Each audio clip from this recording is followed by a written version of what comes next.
네, 안녕하십니까. 에너지 IT 회사 식스티헤르츠 대표 김종규입니다. 저희는 재생에너지 발전소나 전기차 같은 친환경 분산 전원을 IT 기술로 관리하는 가상 발전소를 만드는 회사입니다. 그리고 기업들을 대상으로 에너지 전환 서비스, 아리백 서비스도 하고 있습니다. 2023년도 CES에서 스마트 에너지 지속 가능성 분야 혁신상을 수상하였고, 작년에는 인도 태평양 경제 프레임워크가 선정한 100대 기후테크 스타트업이기도 합니다. 저는 오늘 두 가지 말씀드리려고 하는데요. 첫 번째는 미래 세대입니다. 에너지 전환이라고 하는 것은 사실 세대 간 불평등 문제와 매우 긴밀하게 연결되어 있습니다.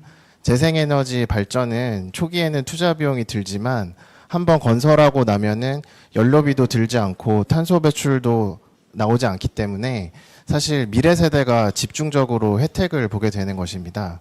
독일 같은 경우에는 2030년까지 재생에너지 발전 비중을 80%로 하겠다고 하였는데, 만약 이 계획이 잘 실행이 된다고 하면은 2035년 무렵에 독일 세대는 초기 투자 비용도 모두 회수되고 햇빛과 바람만 있으면은 친환경 에너지가 생산되는 막대한 청정 에너지 인프라를 상속받게 됩니다.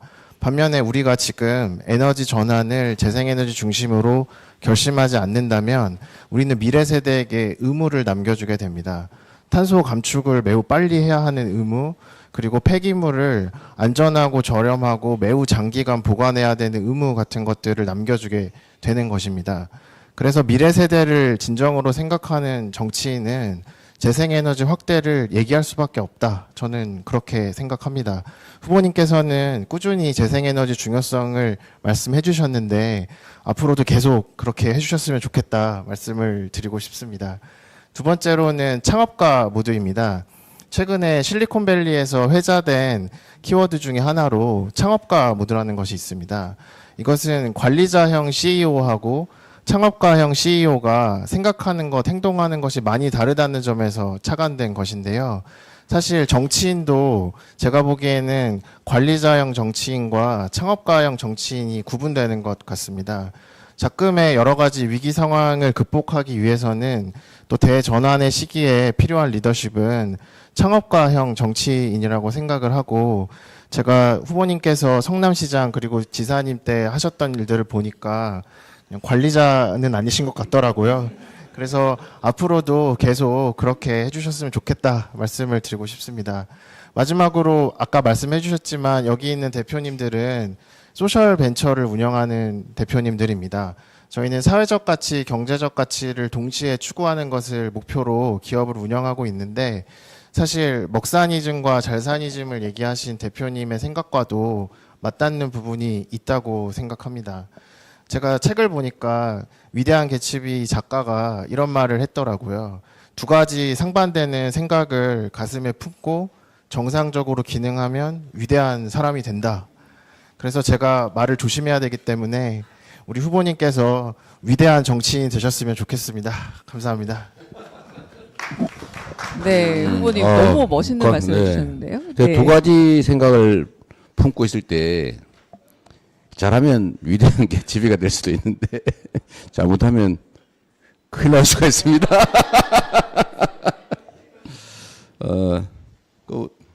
그 얘기는 한번 해주시겠어요? 가상 발전소를 연구, 운영 뭐 이런 걸 하시는가 본데, 그 일부에서 전기가 재생 전기가 따로 있고 원전 전기 따로 운영되는 줄 아는 사람들이 있어요. 나중에 좀 설명 한번 해주세요. 제가 하면은 또 거짓말을 해볼 가능성이 있어서. 한번 먼저 하시죠. 전기란 다 섞이는 거다. 그리고 여기가 아리백 건물인데, 제가 들어오면서 물어봤거든요. 이거 자체 생산으로 도저히 이걸 다 감당이 안 될 텐데, 그래 어떻게 재생에너지 100% 건물이라고 할 수 있냐. 근데 탄소 배출권을 구매해서 하고 있다는 건데, 이제 요 얘기를 하면 일부에서 그 전기가 재생에너지인지 아닌지 어떻게 하나 이럴 가능성이 있잖아요. 그것도 간단히 설명 한번 해주십시오. 간단히 설명하기가 굉장히 어렵지만 한번 해보겠습니다. 아니, 이해하기 그분도 이해할 수 있게. 네, 일단 전기라고 하는 것은 기본적으로 빛의 속도로 움직이는 것이고 저장이 되는 것이 아닙니다. 그러다 보니까 말씀하신 것처럼 석탄화력, 원자력, 재생에너지, 전기를 물리적으로 구분하는 것은 불가능하고 생산 위치를 추적을 해서 어떤 발전원으로부터 전기를 공급받는지 상호 인정하는 형태로 전기 거래가 이루어지고 있습니다. 그래서 말씀하신 것처럼 원자력 따로, 재생에너지 따로 그렇게 전기가 있는 것이 절대로 아니고 빛의 속도로 움직이는 전기라는 것의 특성을 이해하지 못한 데서 오는 오해다 말씀을 드리고 싶고요. 그리고 재생에너지를 거래하는 방식은 국제적으로 크게 4가지 방식이 있습니다.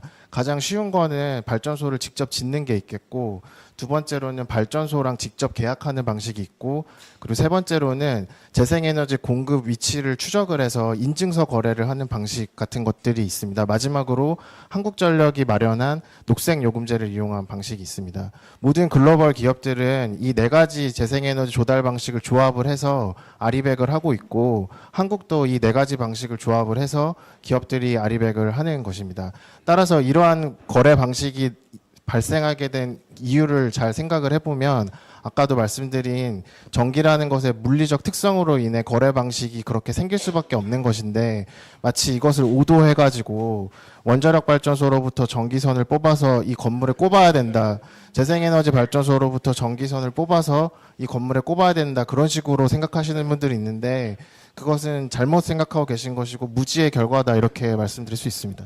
제가 이제 정치를 하는 사람이니까 더 간단하게 이 또 단순화하면 또 그걸 꼬투리 잡을 가능성이 있는데, 검수하면 제가 예를 한번 들어볼게요. 수돗물은 한강물을 원수로 한 수돗물 또는 그 금강을 원수로 하는 수돗물이 계통이 달라, 그죠? 수온이 달라. 그래서 이거 물이 다릅니다. 근데 전기는 섞여버리, 생산하는 순간에 전력선에 인입되는 순간에 다 똑같은 전기가 돼버리죠. 구분이 안 되기 때문에 아까 말씀하신 대로 대한민국의 재생에너지가 9%가 생산이 된다. 그럼 9% 분량만큼을 거래하는 거죠. 양으로 하는데 추상적이죠, 그러니까. 그래서 그거를 그 중에 9% 중에 내가 1%를 쓰겠다고 하면 그 추가 비용을 주고 그걸 쓰는 걸로 치는 거죠. 예. 근데 그게 꼭 그 재생에너지 라인이 별도 있는 건 아니에요, 그죠? 맞습니다. 저희가 아까 그 언급하신 4개 중에 세 번째 방법으로 특정한 곳에서 나온 재생에너지를 구매한다라는 조건으로 산 건데요. 저희는 제주 한전 전선이 들어오는 맞습니다. 예. 어쨌든 그걸 좀 이해하라고 한번 해봤고요. 가상 발전소도 사실은 이해를 잘 못하는 경우가 있는데, 그것도 아주 간단하게 대중이 이해할 수 있게. 이게 사실은 재생에너지 사회에 제일 중요한 게 그 에너지 저장 시스템하고 가상 발전소잖아요. 이 두 가지가 핵심인데 간단하게 알아들을 수 있게 아무 설명 한번 해주세요. 네, 기존의 석탄화력이나 원자력 중심의 세상에서는 큰 발전소가 몇 개 있는 상황이라고 말씀드릴 수 있는데, 재생에너지나 전기차 같은 것들이 중심이 되는 세상에서는 작은 발전소가 굉장히 많이 있게 됩니다. 그래서 이것들을 효율적으로 관리하기 위해서 IT 기술을 활용을 해서 이 발전소들을 연결하고 관리하는 기술들이 나오게 되는데, 이것이 가상 발전소라고 하고, 이 가상 발전소는 작은 발전소들을 모아서 발전량도 예측해주고 에너지도 저장해주고 그런 서비스를 하는 업으로 해외에서는 굉장히 유망한 사업 분야로 발전하고 있습니다. 따라서 에너지 전환 과정에서 발생하는 여러 가지 문제들은 기술로 극복할 수 있고, 선진국에서는 그런 사례들이 이미 있는데 너무 두려워할 것이 아니라 저희가 더 빨리 전환을 가속화해야 된다 생각하고 있습니다.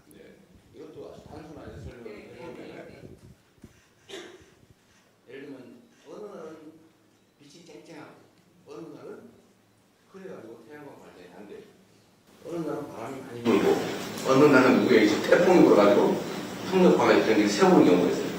이렇게 쭉 한단 말이에요. 이거를 다 예측을 해가지고 태풍이 시작된다. 그러면 저기 태양광 발전도 어떻게 될 것 같다. 예측을 해가지고 그러면 화력 발전소를 잠깐 가동하자. 이런 걸 자동으로 조절을 해주는 거예요. 그 가상 발전소 맞습니까? 맞습니다. 그리고 제가 독일에서 좀 살다 왔는데 그때 유럽에서 재밌는 일이 하나 있었습니다. 무슨 일이 있었냐면은 일식이 있었습니다. 네, 일식이 있었는데 일식이라고 하는 거는 유럽 전역의 태양광 발전소가 동시에 꺼지는 극한적인 상황이지 않습니까? 근데 그때도 유럽에서는 블랙아웃 같은 게 발생하지 않았습니다. 따라서 미리 대비하고 관련 산업이 육성이 되고 서비스가 준비가 되면은 이런 문제들은 극복할 수 있는 문제인데 너무 과장된 위기를 조장하는 그런 것들이 있는 것 같습니다.